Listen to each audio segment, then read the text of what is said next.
Okay, well, welcome. This is a big week. This is the week of the winter solstice. I think that the exact date is the 20th or 21st. It's very early in the morning. I can't quite remember. But it's coming up. It's real close. And this is the point of the darkest point of the year where darkness turns back to light and marks the beginning of winter. And in parts of the world where seasons are most pronounced, not so much in Florida where I am now, but definitely up north where a lot of you are, spring and fall bring these extreme transitions of physical birth and physical death. If anyone isn't muted, I'm just going to mute you real quick because I'm hearing some background noise. Okay. But winter and summer, on the other hand, are likely to bring much more subtle changes. Fall might start out looking like summer. You northerners remember this late September might have still felt pretty warm and balmy, but ends really looking like winter. Compare late September to right now. And on the other hand, winter really begins and ends pretty cold and wintry and barren. So if the equinoxes represent the birth and death portals of physical life, the solstices represent something more spiritual. Summer offers us the power of now, the spiritual recognition that life is good, abundant even, and all we need to do is look around and see it and open our arms to receive it. And winter offers something equally potent that's much more about the restoration of faith in what can't be physically seen. Think of the light returning. We know it's going to return, but we're not going to be able to see it for a while.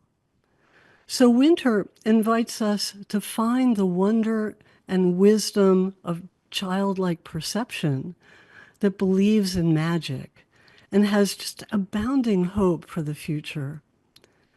So this isn't the season for digging and planting the garden. When we strive to achieve goals, that's a lot of our work in the spring quarter here. And neither is it the season to kick back and reap the rewards of the seeds we've sown.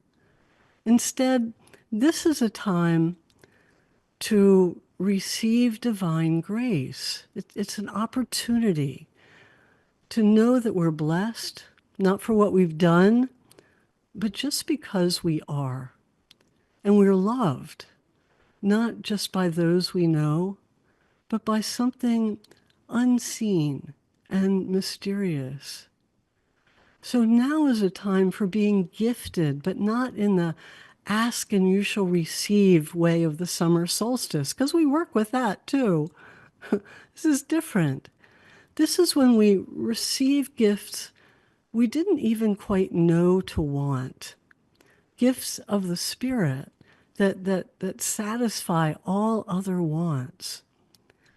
But, when we go unconscious in life, in the same way we may resist the passions of spring, something we talked about, in 6 months ago, or we forget to stop and smell the roses in summer to just be and enjoy the moment, or we choose not to heed the call of the hero's journey through the underworld that we travel through in the fall season. If we don't do all that preparation, we might unconsciously close our hearts to these incredible gifts of spirit. We just, it's like they're there for us, but we've closed the door. We can't imagine that they could be there for us. We haven't prepared the way. So let's do a really short little meditation just as preparation for the spiritual work of this evening. Close your eyes for a moment And just imagine that reality as you have known it has been suspended. And you've entered a window where miracles can happen, where anything is possible. And imagine that every fiber of your being recognizes that miracles are in the air. And you know that something wonderful is about to happen. You don't know what.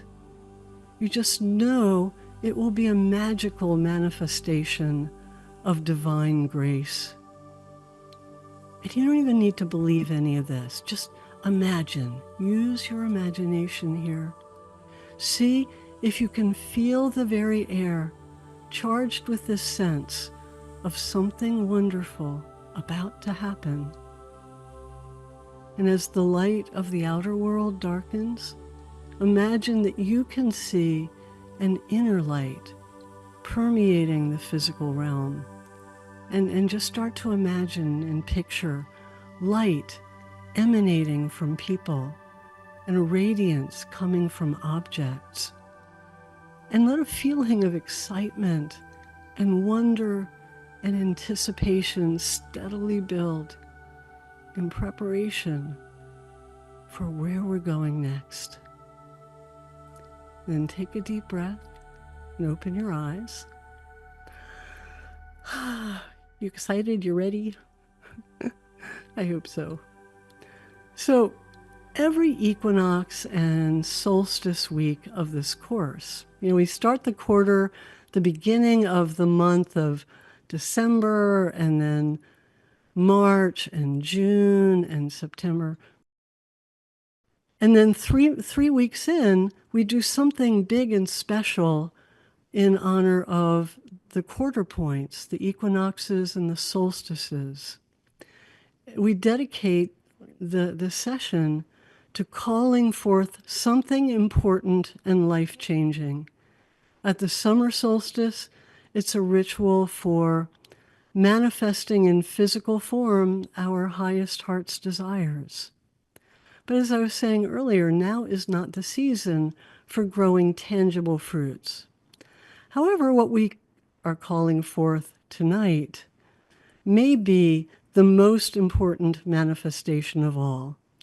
Instead of seeking the fulfillment of outer manifestation, this week we're going to claim a spiritual power. And spiritual powers, as I'm referring to them here, include qualitative states, like states of being, that might include things like love, faith, courage, acceptance, grace, peace, joy, living in the moment, compassion, honesty, integrity, forgiveness, vision, wisdom, creativity. I'm just naming a few here. I'll keep going down a list so you get the idea. Surrender, trust, receptivity, generosity. That's where I'm going here. I mean, there's gazillions more. That's just to give you a feeling for where I'm going, what we're talking about. And claiming spiritual power is very different from manifesting an outcome. A power confers the capacity to manifest many outcomes. For example, the disappearance of a physical symptom is an outcome. That's a healing outcome. While the capacity to heal is a spiritual power. And claiming the power to heal promotes a state of health more broadly than does simply disappearing a particular illness. And it's also not just about oneself. It's not just me disappearing my symptom of. Claiming the power to heal is a spiritual gift, and it's meant to be shared. So it's not just about me. So there's some responsibility that goes along with claiming spiritual power. Some other examples: creating a circumstance or an event that would fill us with joy to have or do or be is another example of an outcome. Now, the pure experience of joy as a spiritual power, joy regardless of circumstances, that's much more the power of joy. And of course, there's a magnetism of inner-generated joyfulness that has a way of attracting a multitude of opportunities and circumstances and all kinds of fortunate experiences. Excuse me. Had to press the cough button there.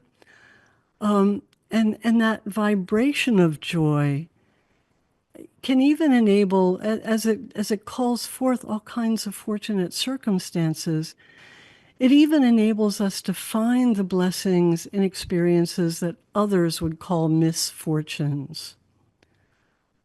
And now claiming power, it's different from creating an outcome in another way as well. I've used this word claiming instead of growing or creating or manifesting in this process purposefully, because it's not about identifying something we don't have. It's not about looking outside of ourselves to find it. To claim a spiritual power, we need to reach within to our highest self, to our spiritual essence. Because at the level of our true self, our higher self, there is no lack. There is no missing power. It's all there already. Even though our personality may not have recognized and integrated many aspects of this higher self. But it's all still there. So this is about becoming more who we are, not manifesting something out there that we don't have. And it's in keeping with the energy of the season, because we're looking within for all that we need. Just the way, a lot of the trees and abundant growth of plants have pulled energy inward in the winter season. This is the same kind of impulse to go within to find all that we need. Now, how do we do this? How do we claim power? It can be incredibly simple through the slightest act of intention. And it might offer not much evidence immediately that anything at all is different. However, just this conscious willingness to become more fully our true self, especially when we do this in the context of a spiritually charged point in the season of the year, at a very charged point in a group ritual, all of this can take the tiniest little intention and amplify it exponentially. It really opens the door for divine will to override our personality's agenda. Taking us in directions we may never have anticipated, maybe not even consciously chosen. Because what began very imperceptibly can take on a life of its own and can change us dramatically, sometimes in ways that feel unexpected, out of our control, because our ego is no longer leading the way. Yet the journey always winds up being in the direction of our highest good and our highest joy. So if you choose to go forward with the spiritual work of this lesson, understand the power of the process that we're setting in motion and get ready for the ride. Just to give you a little example, I did this once in the context of a weekend workshop I was leading. And my intention was to shine my light more in the world at large, to be a bigger bearer of wisdom and all that good stuff, my calling, to take it higher, bigger. And, I wanted that to be within my comfort zone, my way, my word. Now, I acknowledge here that I am not a very comfortable traveler. I've never aspired to be a world traveler. I'm very much a homebody. You see, my home is like my castle. My got my sweetness of life tree right here behind me. It's like I like my home, my cats, my husband. I'm happy here. Kind of chokes me just to remember this. Very shortly after I put this intention out, I got a request to come and teach in Kuwait. And I'm thinking, okay, I'm choking again. Hold on. I feel like I have a big journey coming ahead of me. My guides are saying, get ready, Lynn, buckle up. Because we know what you're asking. We're going to take you there. And it scared the heck out of me. Overseas travel to the Middle East. And there are all kinds of things I could not teach because, they are a theocracy. Is that the word? Where legally there are certain things you cannot talk about. You can't talk about angels. God help you if you talk astrology or tarot cards or any like woo-woo stuff like that. No, no, no can do. But I went. I did it. And it was scary. And it was the most amazing experience, one of the most incredible experiences of my life. It was this lovely woman, a very well-to-do Kuwaiti woman, who put on these events, calling in teachers from the West to teach new thought and healing to this lovely group of Kuwaiti ladies.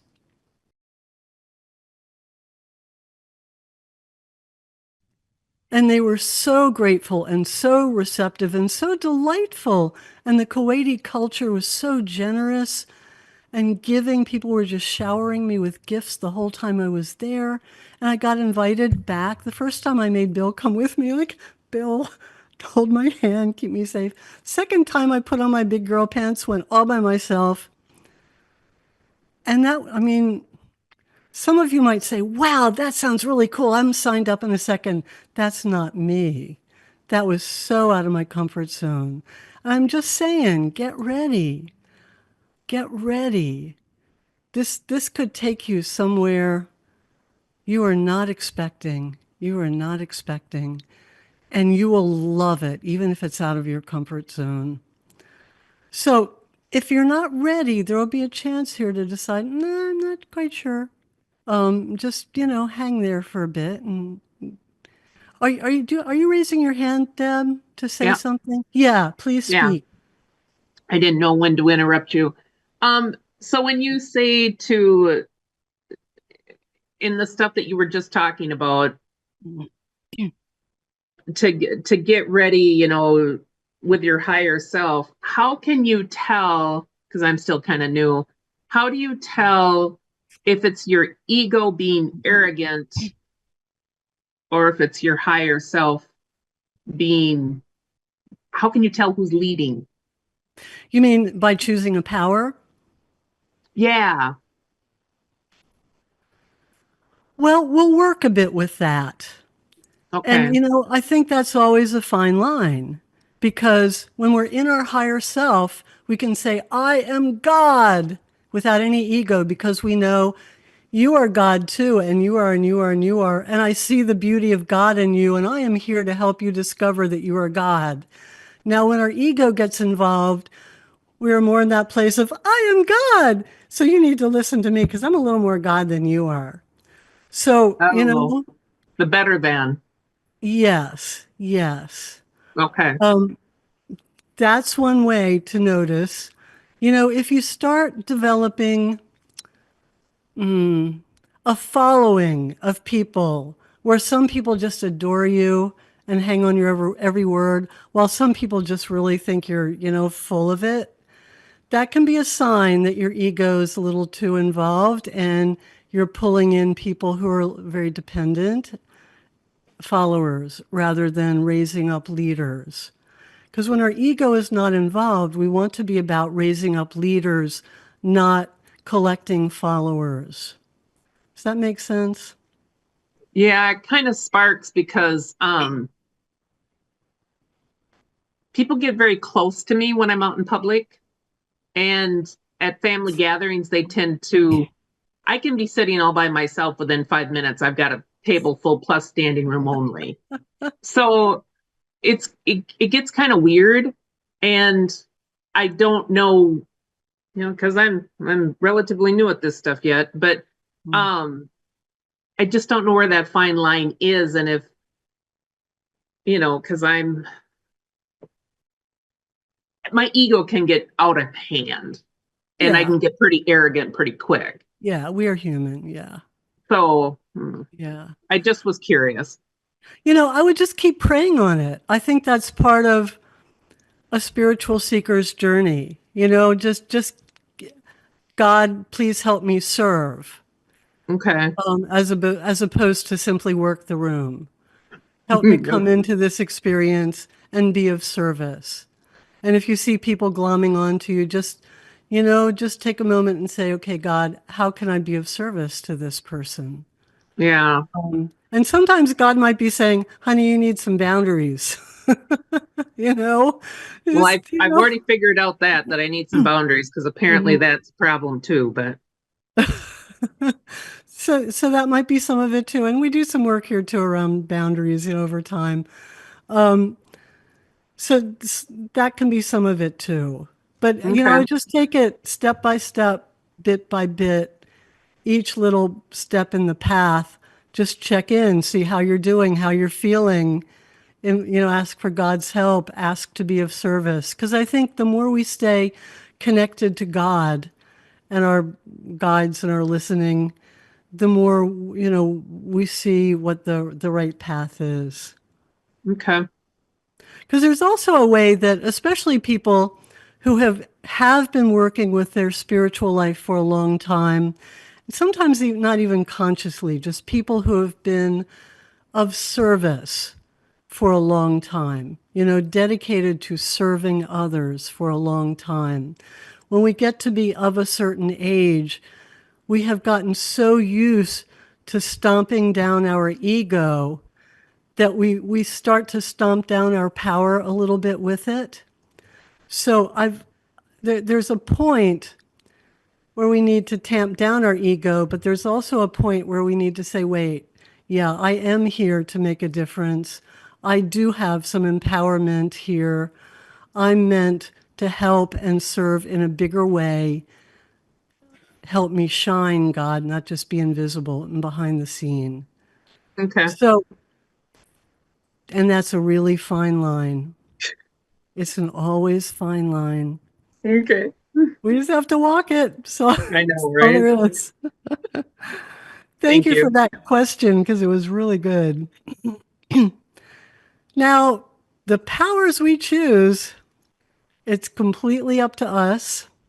And that kind of raises the question, well, why give attention to just one aspect of spiritual power when in truth we already have all the power? Why not claim more than one, many at once? So now there's no cookbook formula for this, and each of us needs to listen to our own inner guidance around this work. I suggest just one simply because choosing many is sometimes the ego's way of choosing none.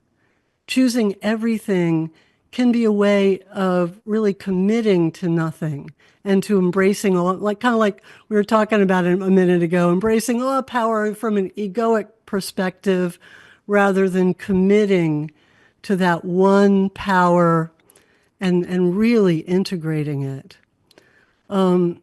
Because this claiming of power is, in essence, an act of commitment. And the spiritual work of empowerment isn't an I want experience. It's power is a responsibility, maybe a joyful one. It needs to be a joyful one. It's an offering of self with a small s up to spirit so that our life can become a more refined expression of divine will. And claiming this higher power invariably requires giving up some lesser power. So here's the rub. This is the real work of claiming true power.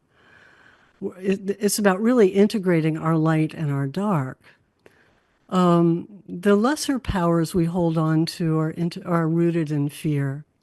They're things we've grasped as substitutes for true power because we believe we can't have better. A lesser power, for example, might be our stubborn insistence on being right. I'm right. I'm going to prove that I'm right every time, that we just hang on to because the satisfaction of proving we're right and being really good at that is the best we feel we can get when the power of true love kind of eludes us, when that feels out of our grasp. When we don't feel loved, that's when we're more likely to start needing to show that we're right. And some people are really good at that, really good at it.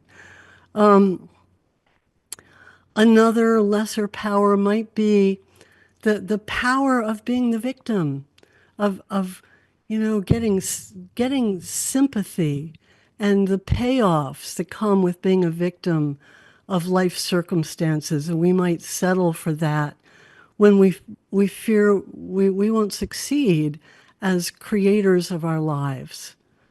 That being the underdog, uh, just having people feel bad for us and take care of us because this happened or that happened, because we don't quite believe that we can be empowered creators and succeed and manifest a beautiful life for ourselves. Sometimes, the lesser power might be the power of invisibility that we cling to because we believe we'd fail or be rejected if we took the spotlight and let ourselves truly be seen. You know, the power of holding on to illness can give us the ability to ask for what we need and to set boundaries and limits and change our priorities. That, nobody chooses to be sick, but it can be something our higher self will hold on to when we don't dare to do certain things without that experience of the illness forcing us to. An awful lot of people don't change life direction and priorities in really necessary ways until an illness forces them to. There's all kinds of payoffs that come from getting sick. I can talk about a lot of those personally. And that happens at an unconscious level. And we need to sort of root out these unconscious payoffs and lesser powers if we want to move in to true empowerment. The true power to lead means we have to give up the power of being the underdog, of always shooting from the outskirts and, shooting up to power. Because when we really embrace our power to lead, then all those underdogs might be taking aim at us from time to time. It it's a position of responsibility and commitment, even though a lot of joy can go along with it. So, recognizing the lesser power that you're most attached to might help you see the spiritual power you're most ready to claim, or it might be the other way around. If something already came to you, what spiritual power you really want in life, that might show you what might be in the way of it. You can also think about what is it that you most want in life? What has felt missing? What life experience? And what spiritual power does that suggest? There's a lot of ways in to this work. But, as you imagine yourself becoming truly powerful in one way or another, just ask yourself, what new responsibilities would come with it? What options would you lose? What expectations do you fear other people would have of you? Spiritual power invariably takes us beyond simply getting what we want, and we move into the realm of serving others. And when we truly open to spiritual power, we start to experience our highest joy, our own personal highest joy, as being very intertwined with the joy of serving others.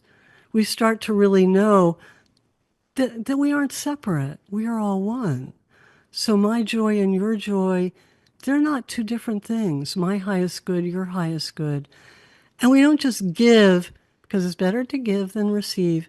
We give because that's where our greatest joy lies. We know it. We don't just think it, believe it, act it. We know it. We feel it.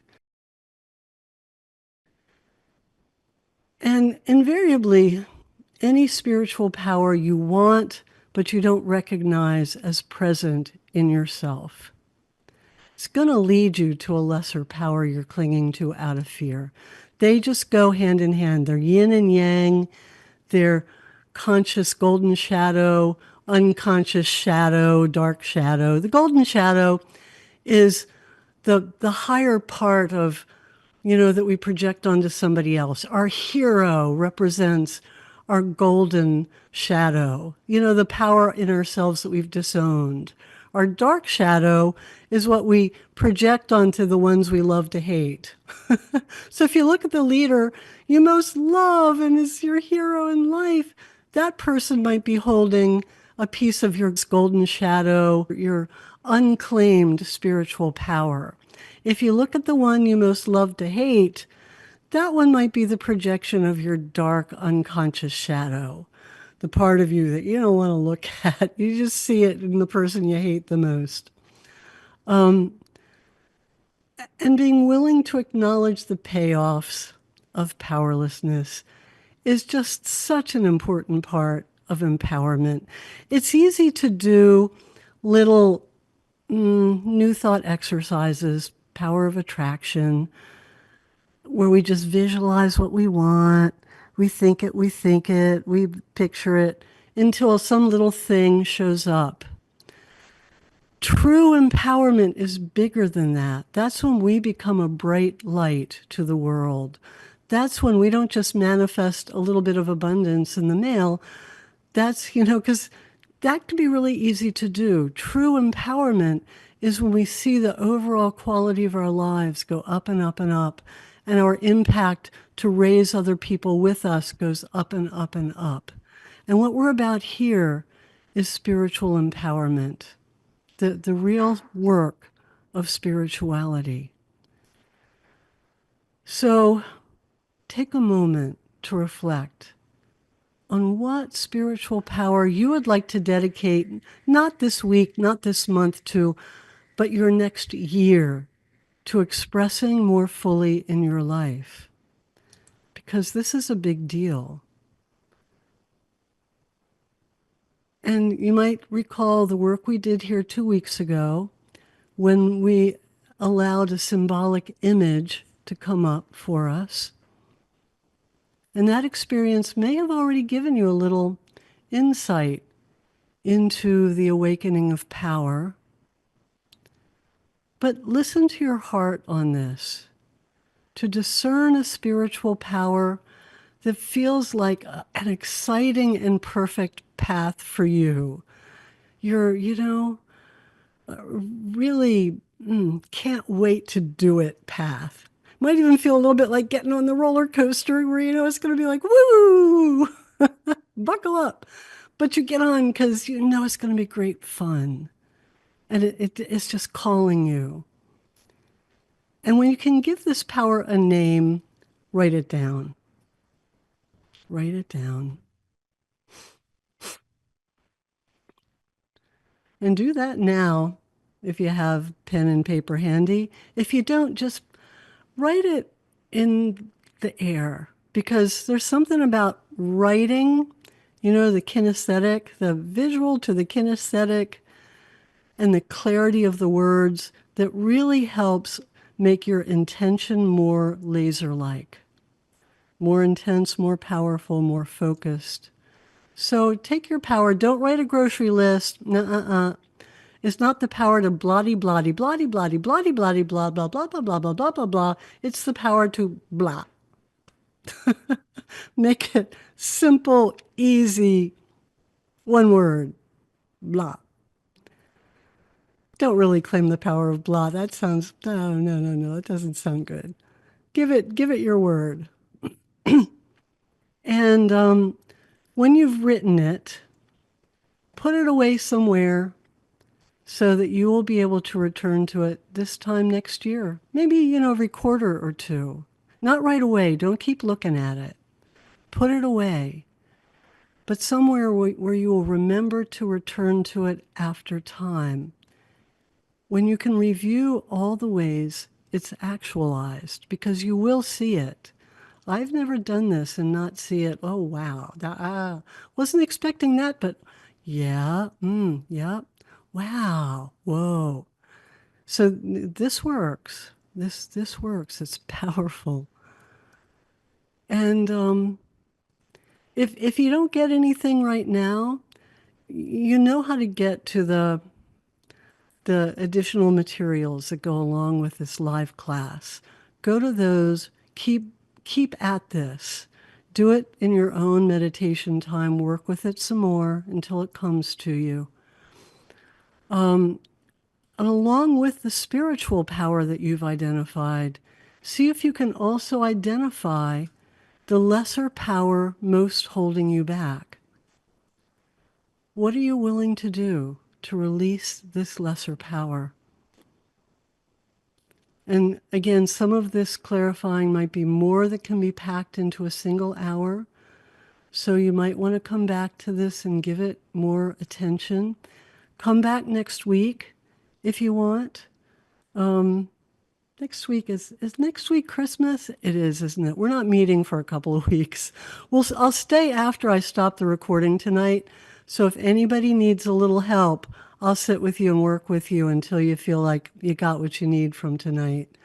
But give this attention till you really get hold of a spiritual power and the lesser power. Just bringing it into consciousness is going to do a lot, even with the lesser power, because it's about bringing something out of unconsciousness into consciousness. I just had a little aha about that for myself earlier today. I was just cursing spiritual growth, like, oh no, really? I got to do that? Seriously, God? All right. Often has that feeling to it. And it's okay to curse God in spiritual growth every now and then. God can take it. But then, let it out, let it go, move on. Let's see, where do I want to go? So, okay. Here's a little reflection I want you to think about. You might want to close your eyes for this.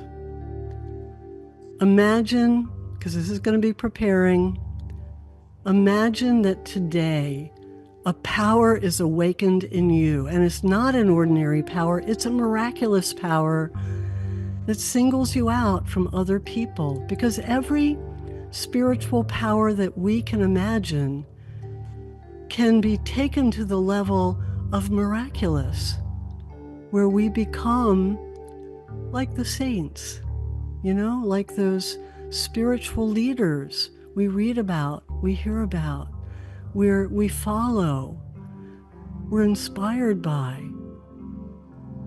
For example, imagine that suddenly you now have the power to perform healing miracles. That you can touch people, you can lay hands on people, and, their disease spontaneously disappears. And you have many, many people wanting that of you.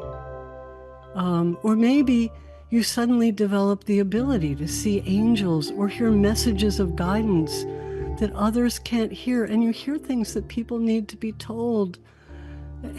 And you wonder, do I tell them? Or is everybody just going to need that from me now? Maybe you can see, little glimpses into possible futures for people that will inspire them and give them hope and courage and faith. But then people are going to want that from you. Maybe you become able to manifest things instantaneously with your thoughts. And suddenly your thoughts are your responsibility. You need to be very intentional about what you think. What if you now had the ability to attract an enormous flood of money to yourself and were free to use it however you pleased? You could indulge yourself. You could make a difference in the world. You could create something you've always wanted or aspired toward. You could use it in so many ways, and so many people would want from you, and you would have so many choices. Maybe you would awaken with the ability to inspire healing powers in others, or to inspire and lead those around you, or to be a peacemaker, not just between two friends, maybe between countries, maybe in the world. What if you had those kinds of abilities? Any one of them. How would it feel? Would it feel like a gift or a burden? What magnitude of miraculous power would feel like too much for you to receive? What magnitude of power would uncomfortably challenge the limits of what you believe you can or should receive, or the limits of who you believe you are, or create burdensome or frightening new responsibilities, or even cause you to feel separate and alone, different because of your power? So just let that little reflection just, show you where you stand on truly opening the floodgates to power. It is a big deal. Your readiness for it, your limits around it. And then take a breath and open your eyes again for a moment. We're about to dive deeper. But again, I just want to reiterate, this is powerful work we're doing. There's the power of group energy, which I've learned from science after I learned as a clinician of decades that groups coming together create change far more quickly than a therapist and an individual working together for years. Now, researchers have found this to be the case as well. This is truth. When we come together with loving, caring intention, we are hugely powerful. And we have the power of the seasonal energy of light, reborn, of magic, of mystery, of anything is possible now. And the foundation that's been laid in previous lessons, even for those who haven't been here for previous lessons, there's been a group doing this work together for a couple of decades now that's created a river of thought energy that raises all boats wherever you happen to jump into the river. And all of this comes together to create an opportunity for each of us for a tremendous acceleration of our growth. And it could be a turning point in our lives if we choose to allow it. God doesn't put on us more than we're willing to accept. So there's choice here. So here we go. Here we go for the deep dive.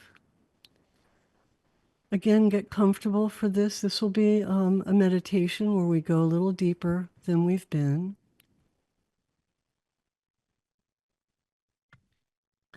And just relax your body and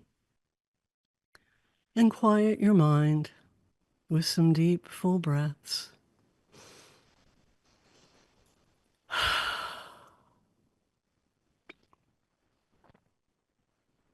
Deep, gentle breaths.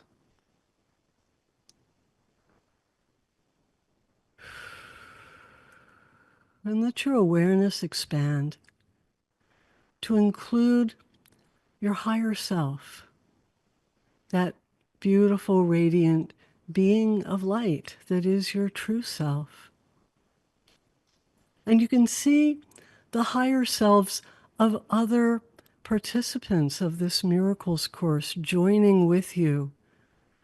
And we've all gathered once again, as we do from time to time here, beyond all of the illusionary limits of space and of time, to assist one another in healing and growth and well-being. And together we form such a powerful circle for spiritual work.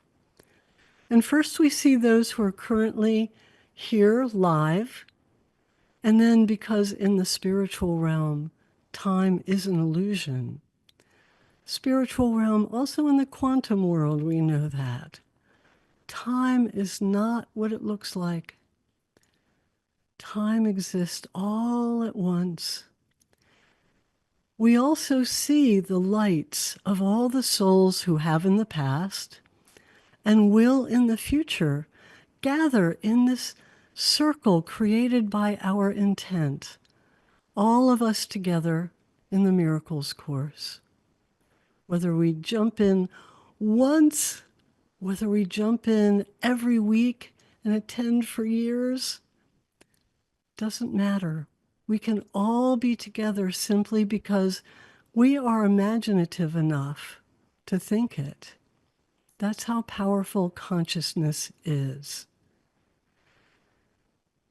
And our joined intentions quicken our growth so that whatever has seemed difficult in the past can now come easily.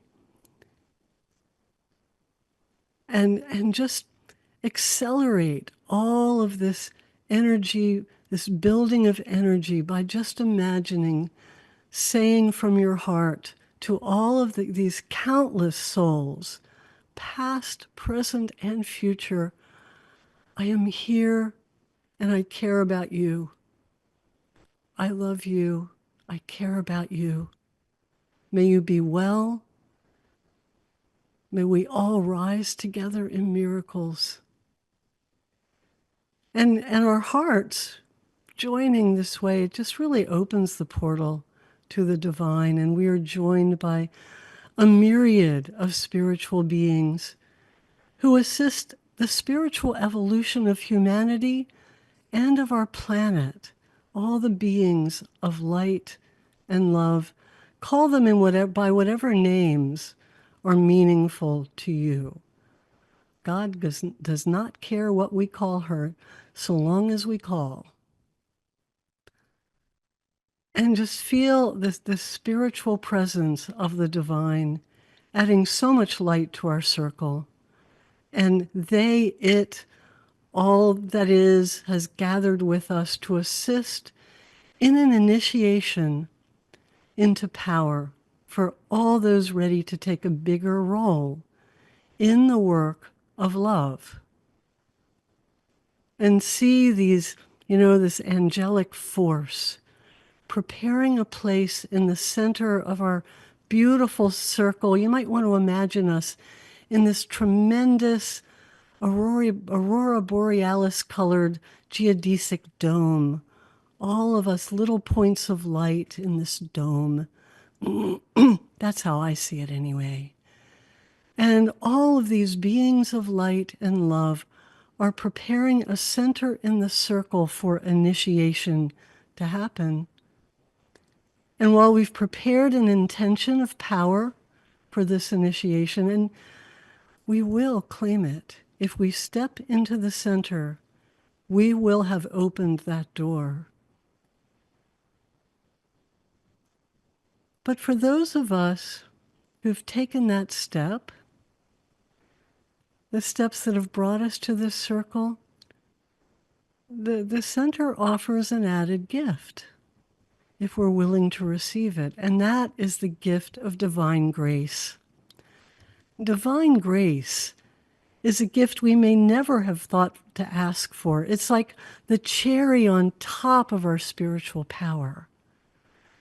It's the gift that maybe we've never even known how to name, yet it satisfies the deepest longings of our soul. And it's an unconditional gift given to us by God that we don't need to earn or deserve. It's simply an expression of how loved we are by something we can't see. And it may feel and manifest differently for each person who receives it.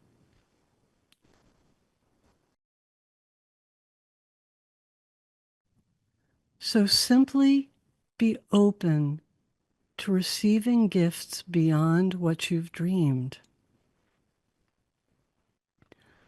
And as you imagine our circle of light, with the place in the center prepared for initiation, when the time feels right, if it feels right, imagine yourself moving from your place in the circle into the center. And be aware, and it's okay, that you may not feel ready to step into the center now, because you can come back to this circle when the time is right for you. Sometimes it's important to just stand at a threshold and be in that place, looking back, looking forward, taking stock. So trust yourself and your inner guidance.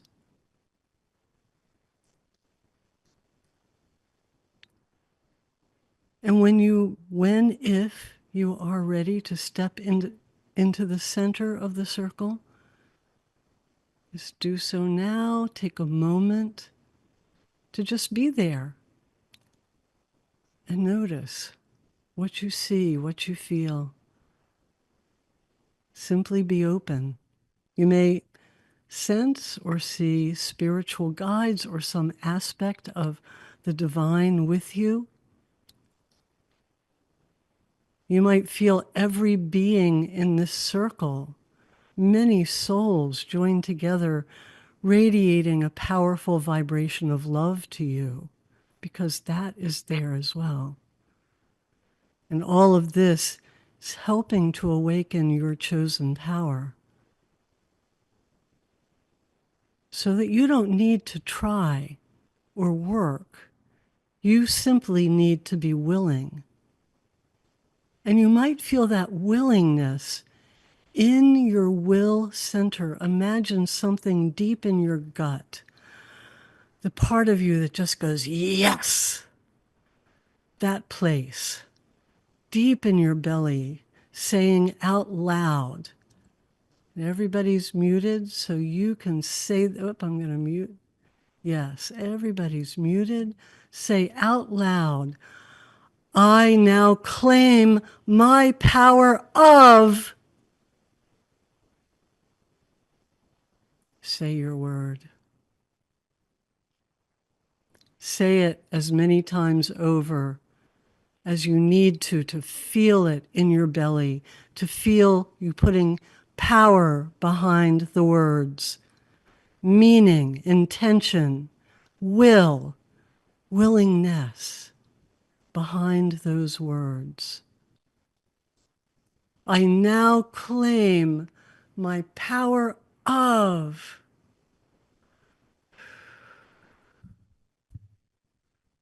And just say yes. And now use your imagination with this. Fill yourself with the inner experience of the power you've chosen. Vividly see it, feel it, do it, and be it in your imagination. Take it as big as your imagination will go. to this power has been awakened to a miraculous degree. Open yourself to whatever God has for you. Just say, yes, God, I am willing. I am willing. I trust. And the responsibility of power, the burden of it goes away when we simply trust God. We simply say, yes, God. So in this moment, completely surrender to God and this divine power, and imagine it to be so big that it just fills you and overflows from you, and it becomes a light that you share with the world around you. And send it to everyone in this Miracles Course network who's with us, past, present, and future. Send it as light, as energy, as emotion, as vibration. Send it to anyone in your life you'd like to give the gift of your power to, because this is your power. It may appear to be a seedling for a bit, but this power is awake, alive, growing, is part of you. So imagine it now, step into it full grown, no longer an acorn, now a mighty oak. Send it to the world as an emanation of light. Imagine yourself rising up as a light bearer, a beacon of this incredible, miraculous power.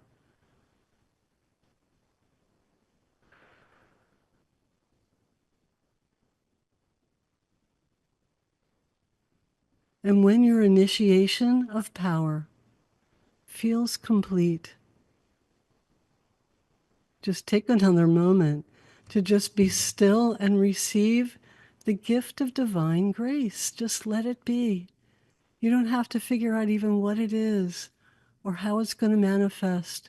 Just feel in your heart that God is loving you and giving you the most wondrous gift that is just what you need, just what you long for, something you've always wanted, maybe nothing you would ever dream of.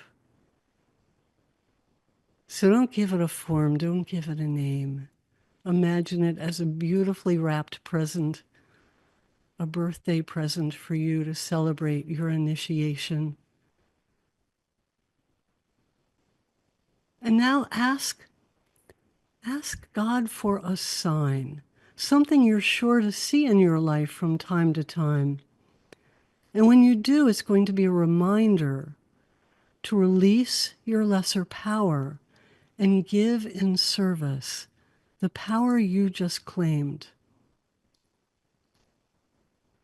Just allow a sign to come, maybe a beautiful symbol, something you see from time to time, a thing of beauty, thing that's meaningful, something you know you'll encounter every now and then.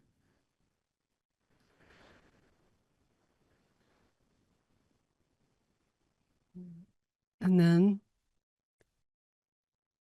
when you're ready, just let yourself gently glide from the center of the circle back to your place in the circle, and realize that you have been a powerful helper to everyone here as they've taken their time in the circle. And just send out your gratitude to everyone here in this network, to the powers that be who've been with us, to yourself for being willing, to being authentic, to being true to yourself.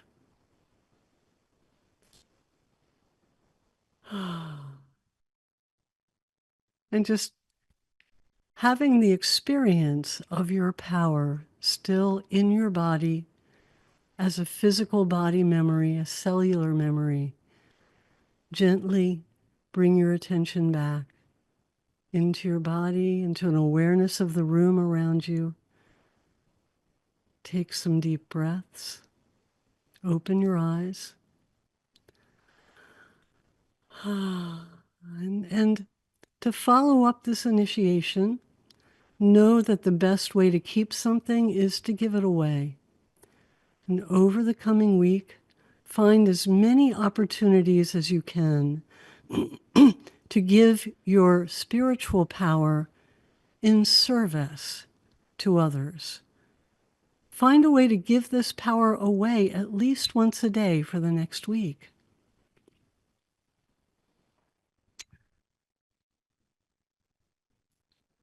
So I am going to stop recording here.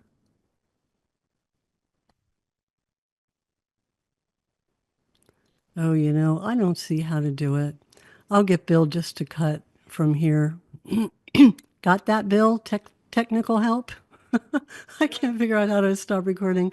But we will stop the recording when we kind of clean this up. And I do want to open it up. Anyone, excuse my frog. I'm sure this is because Spirit has something for me. It's going to be a lot of fun and totally out of my comfort zone. So I think that's why I'm choking so much tonight. I always teach what I need to learn. Damn it. Anything else? Lynn, I do have a question about the Yeah. lesser power. So, I'm not quite sure what that would be. What's the power you are claiming? Healing others. Well, oops. Here are some possibilities.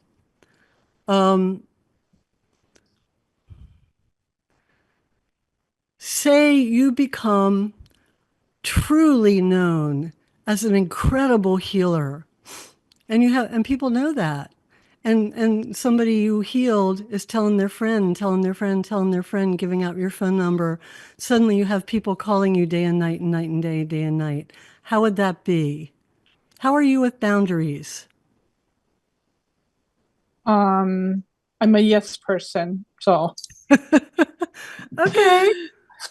Look at yes, that I a can do little. everything. Yeah, Look at that. yeah. You might want to just reflect on staying invisible. How does that serve you? Because once you heal others, you become very visible. Hmm. People can become dependent on you. People just see you. People project their golden sh- um, golden shadow. I was starting to say golden shower. God, Lynn, get your mind out of the gutter. God, golden shadow. I'm so sorry. I'm kind of slap happy from all the meditating I've done tonight. Um, they could project their golden shadow onto you as well as their dark shadow. Like, she didn't heal me. Like, she's a fraud, all that could go at you. So start looking at some of that. How do I feel with being more visible, holding more responsibility for others? People give you more of their power. How are my boundaries? So I'd look at all that and see where your weak spot is. Okay, And that's where you need to do a little bit of personal work. sounds good. Thank you, Lynn. I had that same question, but I thought I'd let you ask it first so that she could be in touch with her question. But my superpower was love, and I'm not so sure what my lesser power would be either. I think there's something similar around boundaries. If you are emanating love, people are going to glom onto you every which way. They're going to glom. They're going to want more of what you have, what you're emanating. So you need to look at how comfortable are you with making space for yourself. How open are you with, emanating love. There's a real transparency that has to go with that, of kind of allowing yourself and others to see your shadow and your light. It's, like loving, being the model of loving all of me. I will show you how to do it to take you through that, which means you need to be comfortable with your own shadow and with allowing other people to see that as well. So those are the kinds of things I'd look at. Intimacy, because if you are emanating love, opportunities for deep intimacy are going to come, like people who are also emanating love at your vibration, who are going to want to reach deep down into your soul, maybe in ways people never have before. How comfortable are you with that? I would look at some of those issues. I guess that makes sense. Usually it seems like the more, if you will, spiritual you are, the more potential you have of being taken advantage of. So that kind of Yeah. how Yeah. you deal with that. Yeah, like can you emanate love and still protect yourself? Yeah. Yeah, I think you found your spot, your sore spot. Yeah. Yeah. So that's a good play. That's really good information. So the first personal work you need to do is learn how to not let people take advantage of you. Kindly, gently, lovingly, powerfully, because love is power. It's not laying down and saying, I am your doormat. Please step on me. So yeah, thank you, Simon. That's helpful. That's really good stuff. Anyone else? Yeah, Deb. So what do you got for joy? What do you get out of being a curmudgeon? How does that serve you? Because I think it does. I think you do it beautifully. Got a little of that, It's charming. You know, this is just my impression of you. I think some of your cynicism is part of your charm and magnetism. Yeah, I can be very sarcastic and still come across pretty decent. So Yeah, yeah. yeah, there's humor in So that. yeah, and just speaking as someone who grew up in an alcoholic family, it was really a mess. I had to learn what I learned about joy is that if I felt too happy, I really just went into this place, unconsciously felt like, okay, the shoe is going to drop. The shoe is going to drop, something awful is going to happen. And I would actually give myself a migraine if I went for too many days in a row feeling really happy. And what helped me was learning to hold in my body the experience of power and safety, and I am grounded at the same time that I held a feeling of joy, because joy made me feel like I was going to float away. Hmm.